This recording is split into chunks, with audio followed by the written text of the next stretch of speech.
ये कोई डॉक्यूमेंट्री नहीं है, कोई फिल्म नहीं है,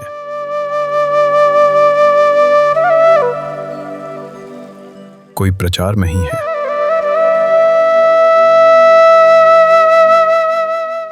ये है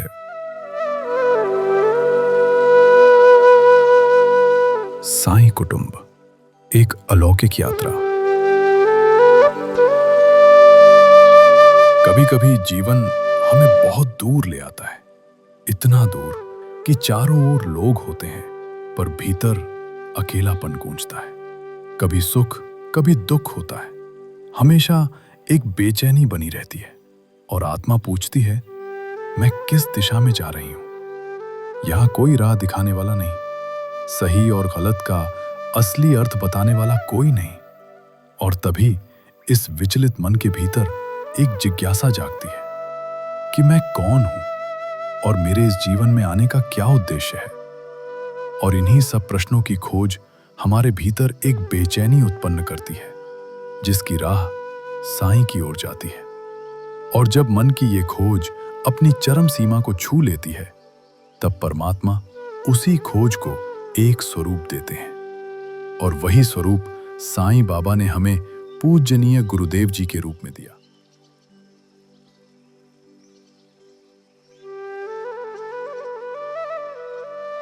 छत्तीस वर्ष की आयु, जिस उम्र में लोग संसार के सुखों को जीने निकलते हैं, उसी उम्र में पूज्य गुरुदेव जी कैलाश मानसरोवर की दुर्लभ और दुर्गम यात्रा की ओर निकल पड़े। पर यह यात्रा किसी पर्वत की नहीं थी, यह यात्रा थी परमात्मा से एकाकार की, अपनी चेतना को उसकी परम पराकाष्ठा तक ले जाने की। उस पथ पर न कोई साथ चलता है, न कोई पहचान टिकती है। वहां केवल एक ही पुकार रहती है, भक्ति और प्रेम की। हर कदम पर अहंकार टूटता है, हर श्वास में मौन गहराता है और हर धड़कन अनंत से जुड़ती चली जाती है। वही क्षण होता है जब साधक नहीं रहता, सिर्फ साधना रह जाती है। जब गुरुदेव जी कैलाश से लौटे, तब शरीर तो लौटा, पर भीतर अब सब कुछ बदल चुका था। ऐसे संत अनेक होते हैं जो एकांतवास में रहकर अपनी मुक्ति या मोक्ष प्राप्ति का प्रयास करते हैं और सदा ध्यानस्थ रहते हैं। परंतु गुरुदेव जी ने साईं बाबा की तरह इस संसार में रहकर कैसे जीना है, ये हमें सिखाया। उन्होंने हमें सिखाया कैसे इस मानव जीवन को संतुलन के साथ जिया जाता है। और आज भी वे उसी के लिए निरंतर प्रयासरत हैं। वे केवल साईं के भक्त नहीं, वे साईं बाबा के सजीव स्वरूप के समान हैं, करुणा, सत्य और अनुशासन का दिव्य प्रतिबिंब। इस संसार में हर कोई कुछ पाने के लिए दौड़ रहा है, कोई धन के लिए, कोई पद के लिए, कोई अपनी इच्छाओं के लिए।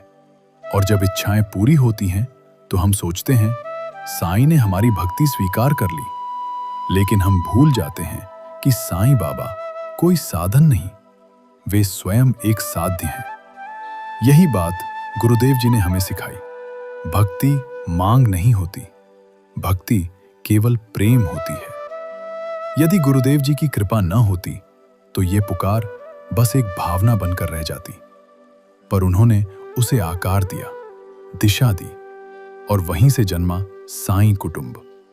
यह स्थान दीवारों से नहीं बना, यह बना है त्याग से, निस्वार्थ प्रेम से और अटूट साईं भक्ति से।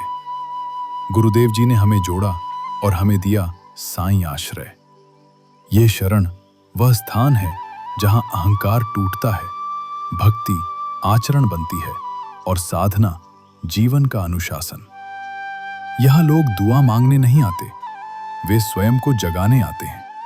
मन हल्का होता है, आत्मा स्थिर होती है, क्योंकि यहां साईं पूजे नहीं जाते, वे जिए जाते हैं। और तब मन कहता है, यही है मेरा साईं आश्रय। आज हम आपको ले जा रहे हैं एक ऐसी दिव्य यात्रा पर जहां आस्था सांस बन जाती है और गुरु कृपा से भक्ति जीवन बन जाती है।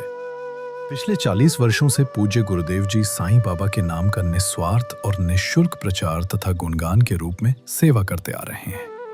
उन्होंने असंख्य आत्माओं को बाबा के प्रति सच्ची निष्काम भक्ति की ओर प्रेरित किया है और आज भी उसी समर्पण के साथ इस सेवा में निरंतर अग्रसर हैं। गुरुदेव जी ने भजन संध्याओं को केवल संगीत का माध्यम नहीं बल्कि आत्मिक जागरण का द्वार बनाया और इसी सेवा के भाव को हमेशा सर्वोपरि रखा। उनकी भजन संध्याओं में साईं का नाम सिर्फ गाया नहीं जाता, वो हृदय में उतारा जाता है। उन्होंने सिखाया कि भजन मनोरंजन नहीं बल्कि मन की शुद्धि है। यही वह क्षण होता है जब मनुष्य का जीवन धीरे धीरे अपने पुराने संस्कारों से मुक्त होने लगता है और जीवन बदलने लगता है। भजन शब्द नहीं बल्कि साधना है और जब मन भजन में लीन होता है तब जीवन स्वयं प्रार्थना बन जाता है। गुरुदेव जी ने बहुत से प्रमुख कारागारों में जैसे तिहाड़ और भौंडसी कारागार इत्यादि शामिल हैं, भजन और सत्संग किए, जिनमें प्रमुख रूप से कैदियों को श्री हनुमान चालीसा की इस चौपाई जो 7 बार पाठ कर कोई छूट ही बंदी महासुख होई के माध्यम से जीवन में सही राह पर चलने को प्रोत्साहित किया। गुरुदेव जी ने साईं बाबा के विभिन्न मंदिरों में साईं सत चरित्र पर आधारित साईं बाबा के जीवन सार का सरल शब्दों में गोष्ठी के माध्यम से व्याख्यान किया। वर्ष 2009 में गुरुदेव जी ने अपने मुखारविंद से ओम साईं शरणम एल्बम का विमोचन किया। आज आस्था को मोल में तोला जाता है, पर गुरुदेव जी ने समझाया कि भजन में रुपया पैसा नहीं, श्रद्धा के पुष्प अर्पित करो, क्योंकि पुष्प से आस्था जुड़ती है तो समर्पण जन्म लेता है। पैसे से आस्था जुड़ती है तो अहंकार जन्म लेता है। इसी कारणवश गुरुदेव जी ने पिछले 40 वर्षों में कभी भी पैसे स्वीकार नहीं किए।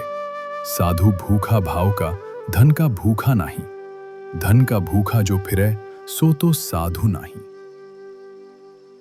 गुरुदेव जी के सानिध्य में बहुत से भक्तों को भिन्न भिन्न तीर्थ स्थानों के दर्शन का लाभ प्राप्त हुआ। गुरुदेव जी ने भक्तों को तीर्थ की मर्यादा और नियमों का महत्व समझाया, जिनमें 12 ज्योतिर्लिंग, गौमुख, 4 धाम, पशुपतिनाथ जी, शिरडी, वैष्णो देवी, वृंदावन, हरिद्वार और 9 देवियां जैसे अनेक पवित्र तीर्थ शामिल हैं। गुरुदेव जी ने भक्तों को तीर्थ यात्राओं में मौन में रहकर यात्रा करने का अद्भुत अनुभव भी करवाया। गुरुदेव जी लोगों को घुमाने नहीं ले गए, उन्होंने उन्हें मौन में ले जाना सिखाया। ना किताब, ना संगीत, ना बाहरी सहारा, क्योंकि जब बाहर की आवाज थमती है तभी आत्मा बोलती है। और वहीं लोगों ने अपने डर देखे, अपने बंधन देखे और साईं को पाया। उन यात्राओं के दौरान गुरुदेव जी ने ऊर्जा विज्ञान के विषय में भक्तों को विस्तार से समझाया कि कैसे इन पवित्र स्थलों की ऊर्जा मन और चेतना को शुद्ध करती है। शिरडी की यात्रा में गुरुदेव जी ने वृद्धाश्रम में अपने हाथों से प्रसाद बनाकर भक्तों और वृद्धजनों को वितरित किया। उन्होंने उनके साथ समय व्यतीत किया और भजन सत्संग किया। वृद्धाश्रम की उस यात्रा से भक्तों को सेवा और प्रेम का वास्तविक मूल्य समझाया कि सच्ची भक्ति केवल मंदिरों में नहीं बल्कि दुखी और असहाय लोगों की सेवा में निवास करती है। शिरडी का पावन धाम, हरिद्वार में मां गंगा का पवित्र तट और फरीदाबाद, इन सभी पावन स्थलों पर गुरुदेव जी कई वर्षों से योग, प्राणायाम और ध्यान के शिविरों का आयोजन करते आ रहे हैं। इन शिविरों के दौरान सात्विक दिनचर्या के नियमों का पालन कराया गया, जिसका लाभ छोटे बच्चों से लेकर बड़े बुजुर्गों तक को प्राप्त हुआ।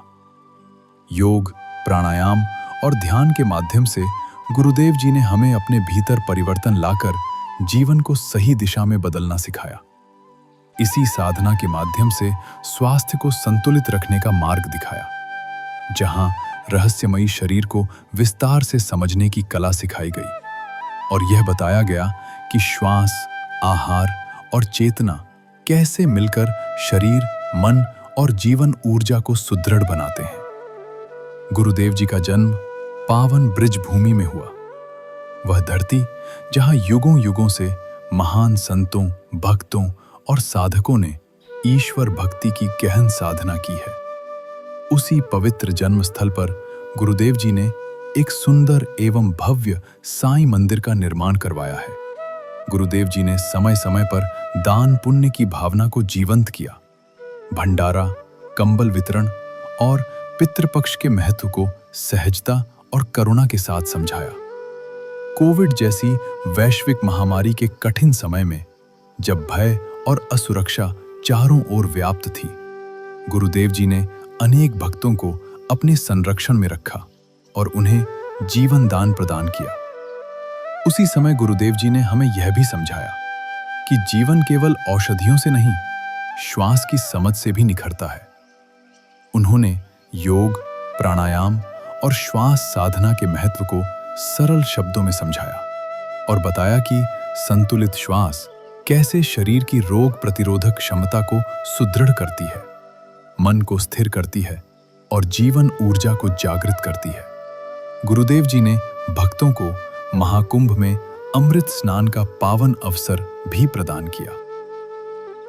गुरुदेव जी कभी नहीं कहते मैं गुरु हूं, क्योंकि जिसे साईं ने चुना हो उसे नाम की जरूरत नहीं होती। उन्होंने संस्था नहीं बनाई, उन्होंने चेतना जगाई। आज साईं कुटुंब एक संगठन नहीं, ये एक जीवित अनुभव है। ये हमने हमेशा अनुभव किया है। साईं कुटुंब के किसी भी सदस्य के जीवन में जब जब शारीरिक या मानसिक संकट आया, तब तब हर उस क्षण गुरुदेव जी उन सब के साथ दृढ़ता से खड़े रहे। अपने स्नेह, करुणा और मार्गदर्शन से उन्होंने सबको उस पीड़ा से बाहर निकाला और डगमगाते मन को आस्था, धैर्य और विश्वास का बल दिया।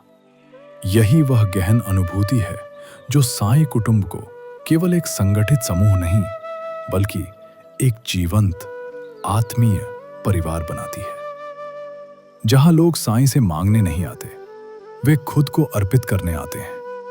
और जब कोई खुद को अर्पित करता है तो साईं स्वयं उसमें उतर आते हैं। ओम साईं राम।